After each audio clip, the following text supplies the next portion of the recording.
Assalamualaikum warahmatullahi wabarakatuh. Apa kabar Kakak Solihah, Kakak kelas 4? Alhamdulillah, luar biasa, Allahu Akbar. Baik, hari ini kita akan kembali melanjutkan pelajaran bahasa Indonesia, seperti pelajaran kemarin yaitu menanggapi isi dari sebuah pembicaraan. Ya, kemarin kita sudah membahas tentang perilaku bersih diri dan lingkungan ya, membantu Bunda, Abi, Umi membersihkan rumah dan lingkungan rumah dari sampah. Dan dengan membersihkan rumah dari sampah berarti kita sudah melaksanakan perintah Allah, di mana Allah sangat mencintai keindahan. Salah satunya itu dengan kebersihan. Ya, baik, karena kebersihan adalah bagian daripada iman. Nah, hari ini kita akan melanjutkan berbicara tentang perilaku di masyarakat. Ya, perilaku yang baik. Kemarin sudah menjaga lingkungan itu suatu perilaku yang baik ya. Lalu apalagi perilaku yang baik? Nah, perilaku yang baik itu juga diperlihatkan dengan cara membantu orang lain. Apakah kalian suka membantu orang lain? Bagaimana cara membantu orang lain? Salah satunya dengan sedekah. Nah, siapa yang suka bersedekah? Alhamdulillah, anak-anak khairu ummah biasanya terbiasa dengan bersedekah ya. Baik, nah hari ini Bu Rusanti akan bercerita tentang seorang sahabat Rasul yang juga sangat senang bersedekah. Beliau sangat dermawan dan sampai-sampai ingin menghabiskan semua hartanya untuk bersedekah. Nah, kita mulai ceritanya ya. Siapa yang kenal dengan Abdurrahman bin Auf? Sudah tahu namanya? Baik, kita akan bercerita tentang sahabat Rasul yang bernama Abdurrahman bin Auf. Judulnya Abdurrahman bin Auf bertambah kaya raya karena kurma busuk. Sahabat Nabi Muhammad SAW yang terkenal kaya adalah Abdurrahman bin Auf. Hartanya berlimpah. Sudah begitu ia amat dermawan. Walaupun kaya dia sangat dermawan. Pria yang lahir 10 tahun setelah tahun gajah itu semakin kaya ketika negeri Yaman diserang wabah penyakit aneh. Ceritanya seperti ini. Suatu hari ketika para sahabat berkumpul, Abdurrahman bin Auf mendengarkan sabda Rasulullah bahwa kelak setelah dibangkitkan dan dihitungnya amal perbuatan manusia semasa hidup, orang yang kaya akan lebih lama menjalani perhitungan amal dibandingkan orang yang miskin. Dan saya, Rasulullah mengatakannya, saya sungguh bersama orang-orang fakir dan miskin, ujar Rasulullah. Sejak itu Abdurrahman bin Auf merenung dan berkata dalam hati, saya tidak mau berlama-lama saat yaumul hisab karena kekayaan yang saya miliki. Abdurrahman bin Auf mengangkat tangan lantas berdoa, ya Allah, jadikanlah hambamu ini orang yang miskin agar kelak dapat selalu bersama Rasulullah. Begitu mendengar Rasulullah bersabda bahwa orang kaya akan lebih lama menjalani perhitungan amal dibanding orang yang miskin, membuat Abdurrahman gundah. Dia bercita-cita ingin menjadi miskin, tapi ia cemas karena harta kekayaannya justru semakin berlipat ganda. Ia sering berjalan mondar-mandir karena gamang dan gusar. Bagaimana caranya agar harta benda yang saya miliki habis dan tidak bersisa? Tanyanya dalam hati. Sesudah perang Tabuk, tumbuhan kurma siap panen yang ditinggalkan oleh para sahabat menjadi busuk dan harganya anjlok. Kabar ini tersebar ke seantero kota Madinah dan sampailah ke telinga Abdurrahman bin Auf.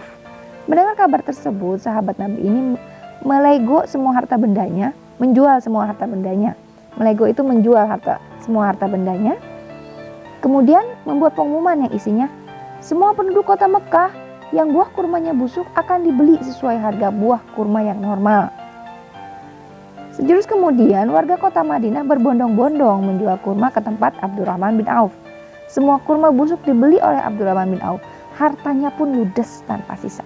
Ia miskin dan hanya punya tumpukan kurma busuk. Alhamdulillah, doaku dikabulkan oleh Allah Subhanahu wa taala, pikir Abdurrahman bersyukur. Para sahabat Nabi juga bersyukur. Kurma yang dikhawatirkan tidak laku, tiba-tiba laku keras, diborong oleh Abdurrahman bin Auf. Kemudian, kemiskinan rupanya enggan berhinggap di nasib Abdurrahman bin Auf. Sehari kemudian, datang utusan dari negeri Yaman ke kota Madinah. Mereka menyampaikan berita tentang berjangkitnya wabah penyakit aneh di Yaman. Menurut dokter, wabah aneh tersebut akan cepat sembuh jika diobati dengan kurma busuk. Utusan ini menyebarkan pengumuman bahwa sedang mencari kurma busuk yang akan digunakan sebagai obat. Buah kurma busuk akan diberi dengan harga 10 kali lipat, dibeli dengan harga 10 kali lipat dari harga buah kurma di pasaran. Warga penduduk kota Madinah yang membaca edaran pengumuman memberitahu utusan agar lekas pergi ke rumah Abdurrahman bin Auf. Di sanalah tempatnya buah kurma busuk, kata seorang warga. Tanpa pikir panjang, utusan raja tersebut mendatangi rumah Abdurrahman bin Auf. Mereka membeli semua kurma busuk miliknya dengan harga 10 kali lipat dari harga kurma biasa. Abdurrahman bin Auf semakin kaya raya. Jumlah kekayaannya belum ada yang menandingi karena kurma yang seharusnya tidak laku malah terjual dengan nominal harga yang fantastis. Ketika akan wafat, Abdurrahman menangis. Tangisannya pun bukan karena takut menghadapi kematian, melainkan karena ia takut wafat dalam keadaan dalam keadaan kaya harta. Sesungguhnya Mus'ab bin Umar itu lebih baik dariku. Ia meninggal di masa Rasulullah dan ia tidak memiliki apapun, bahkan kain kafan sekalipun. Hamzah bin Abdul Muthalib pun lebih baik dariku. Kami tidak mendapatkan kafan untuknya. Sungguhnya aku takut bila aku menjadi seorang yang dipercepat kebaikannya di dalam dunia, di kehidupan dunia, aku takut ditahan dari sahabat-sahabatku karena banyak hartaku. Tutur Abdurrahman. Sahabat Nabi ini wafat di Madinah pada 31 Hijriah. Ada yang mengatakan pula 32 Hijriah. Ketika itu usianya 75 tahun.